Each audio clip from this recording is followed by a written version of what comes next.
Okay, so our next question is, do judgments really double every 6 years, or does it just seem that way with interest?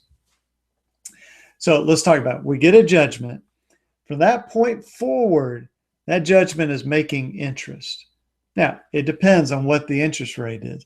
It used to commonly be 12%. Now it's typically a little bit lower than that. But if somebody sued you on a contract and they can prove what the interest rate of that contract is, it can be higher than that. So imagine you have a credit card at what, 29% interest, and they get a judgment. It could be a really high rate of interest. They normally don't ask for it that high, but that's possible. So do judgments really double in 6 years? Well, there's no law that says every 6 years you will double. It's just that interest. So how do we figure out how quickly something will grow? Well, there's a rule of thumb called the rule of 72. Okay. And that just says you take the interest rate, whether we're talking about an investment, a debt, whatever we're talking about, you divide that into 72. So if it's 12% interest, divided into 72, 6.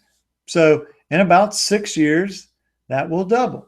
So let's say it's $5,000 judgment. 5 years later, it's 10, or I'm sorry, 6 years later, it's $10,000. Then another 6 years, that 10,000 becomes 20.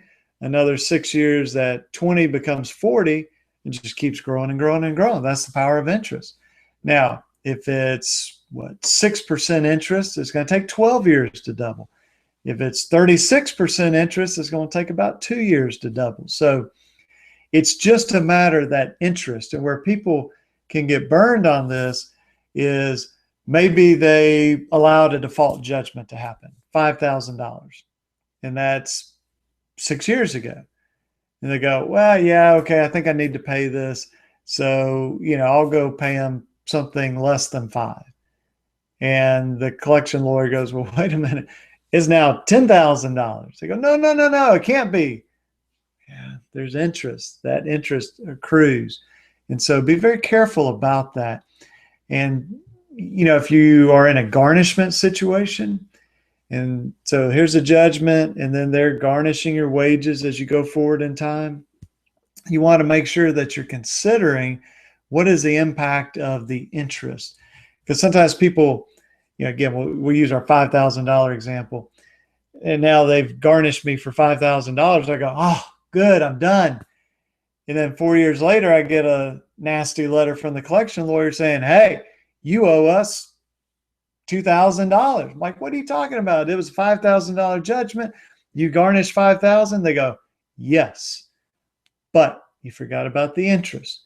So you just need to be careful with this.